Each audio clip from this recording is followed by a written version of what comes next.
Obviously, as you know, yesterday we had an accident that happened at the air show here. A MiG-23 aircraft was performing at the air show, and the initial reports are that the airplane had engine difficulties. The pilots ejected, and the airplane crashed here in the field. I arrived this morning on scene and started the NTSB's investigation of the accident. The first phase of the accident, we've documented the scene, the accident scene here, and we're arranging to have a recovery crew come get the airplane so that we can do further examination off-site. Right now, all of the information that we have is very preliminary, and we can't really draw any conclusions from what we know at this point, and that'll take several months before we can get further into the investigation. At this point, I can open it up to any questions you may have. Were the pilots able to tell you what happened? Did they lose power, or can you describe what they've told you? So I have not spoken with the pilots directly, but the information I have from the FAA is that the pilots, like I said, they declared an emergency. They had some engine loss of power issues, and were not able to correct that, and elected to eject from the airplane. How soon did these issues start? I'm not aware of that at this point. I'm asking, as a novice here, in terms of protocol, was their goal to obviously have a safe landing somewhere, I assume, and they make the decision that's not going to happen, or can you give us some texture here as to what occurred? Again, it's very early in the investigation, and since I have not spoken with the pilots directly, I can't really speculate on that. When you look at just how close it came to the apartment complex, what goes through your mind? It's very fortunate that, of course, that nobody on the ground was injured. In this case, we have a fairly large airplane, and the fact that both pilots survived and there were no ground injuries is a very good outcome. Can you walk? Sorry. What's the protocol here in terms of contaminants, things along that? So the Environmental Protection Agency does have people on site that will address any fuel contamination issues, things like that. So what's going on here on scene? So, like I said, when I arrived on scene, I did photo documentation. Because of the complexity of this airplane, we can't really do a whole lot of examination of the aircraft itself here on scene. So we'll have to have the airplane moved so that we can do further examination off-site. So the work that we did this morning was just to photo document what the impact point, where the airplane traveled after the impact, and things of that nature. And so we will get the airplane moved and do more examination later on. As best you can was the plane evidently heading north? Did land or fly over at the airport? And then can you give us an idea of where they ejected, how much further the wreckage came? Or as far as your examination of the scene, can you describe what happened and what they were attempting to do? Okay, so the information I have is that the airplane had made one pass down the air show line, which is along the runway 23, I believe, at the airport, and it had made one pass and was circling around to make another pass. There were going to be 3 passes total, which culminated in landing, and when they were circling around for the second pass is when they experienced the difficulties. After they ejected, the airplane impacted the ground over here, and it traveled about 500 feet. After the initial impact point, went through some trees and wound up here next to the apartment building. Any idea of the speed of the craft? No, not at this time. Can you speak to some of the challenges in this investigation? What makes it unique, particularly starting with the fact this is a Russian aircraft? Yes, that's being a military aircraft and on top of that a Russian military aircraft is going to make things a little bit more difficult for us. We do have experts in Washington on turbine engines and things like that. I plan to employ their assistance with doing engine examinations, component examinations, things like that. But the fact that it is a Russian military airplane and is, there's no what we refer to as a type certificate. Civilian airplanes have a type certificate which kind of details everything, and you have manufacturers that you can go to get assistance with examination of the airplane, and this definitely will make this more difficult. How much dialogue have you been able to have with the pilot at this point? I have not spoken with the pilot myself at all yet, but the FAA has interviewed the pilot and the observer that were in the airplane. From your experience, how quickly do pilots have to make the call that this plane is going down, we have to eject? Well, that depends on many factors. One being altitude, speed, the type of airplane. So I can't really speculate on how much time these pilots had to make that decision. But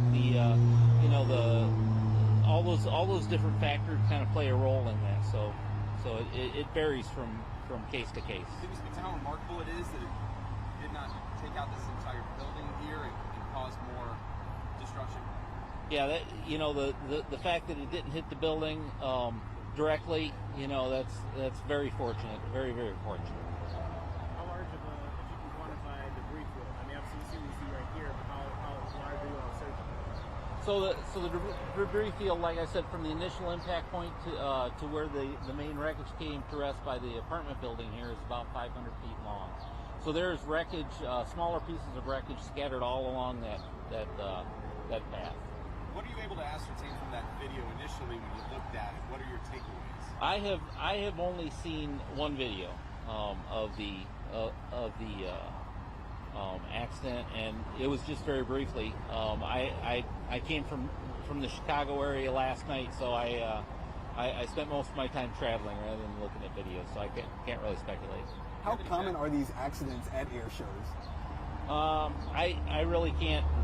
I don't have the statistics to be able to comment on that. Do you have any background on the aircraft as far as how old it is and maybe who owned it? I'm assuming that's obviously the attraction of it being here. Yeah, the information I have right now is that the airplane was manufactured in 1981. The owner of the airplane was the pilot. As far as any other information, it's still unclear. And are you identifying the pilot or where he's from? No, NTSB we don't provide.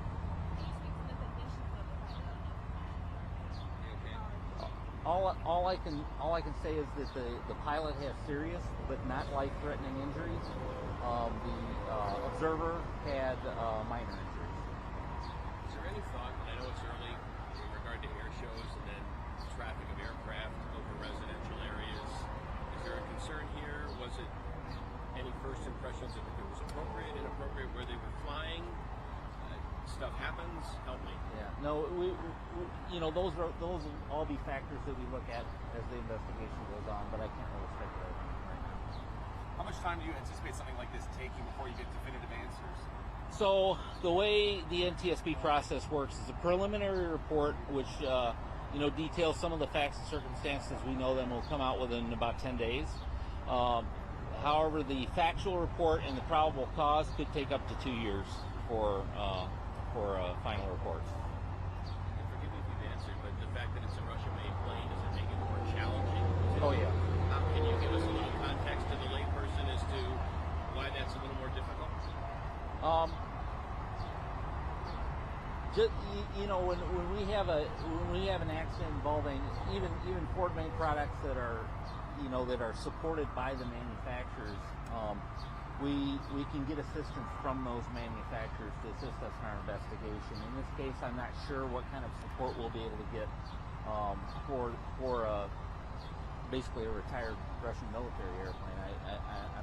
I'm not sure what we can get as far as support in this regard. Do you anticipate an obvious challenge here in terms of the Russian government being of any help to you? Yeah, we'll just have to wait and see what happens.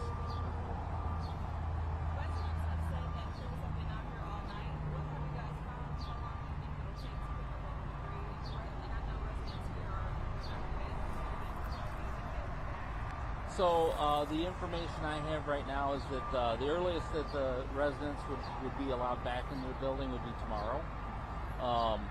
We are, as I said, we're looking to find insurance information so we can contract a salvage company to recover the wreckage. The recovery, once the salvage team gets here, will take about a day. But you know, we need to find out the insurance aspects and things like that. So forgive me, will the wreckage be moved in the next couple of days, or you really don't know? That's our intent. But we'll have to wait and see how things transpire. I know you've been asked this a couple of ways already, but as I walked up and saw this like everybody else, I was floored. I mean, any other comment in regard to what nearly occurred here? No, I mean, like I said, it's just very fortunate that we didn't have any ground injuries, and we're thankful for that. The pilot with the more serious injuries, was he able to clear the canopy, or was his injury from the fall? I'm not sure what exactly caused his injuries. All I know is that he had some more serious injuries. Do you have any further updates or not? I don't have any planned at this point. As I said, our investigation, the on-scene portion here is pretty much done because it's basically just on-scene documentation of the scene, and we'll be doing more of the meat of the investigation of the airplane itself at an off-site location. And did you say how long of a debris field it was? You said it traveled 500 yards, I believe, but is there debris About spread? 500 feet. I'm sorry. 500 feet, and there is wreckage all the way from the start, the initial impact point, all the way to the building. So smaller pieces of debris in the initial part of the debris field, with the bulk of the wreckage right here by the And I'm assuming that because the plant is so large, so you guys are suppliers. Correct. The NTSB, we don't do the salvage ourselves. We don't do the salvage ourselves. We rely on salvage contractors to do that. So can I take your name and title one more time? Yes. My name is John Brannon. That's JOHN BRANNEN, and I'm a senior air safety investigator for the National Transportation Safety Board.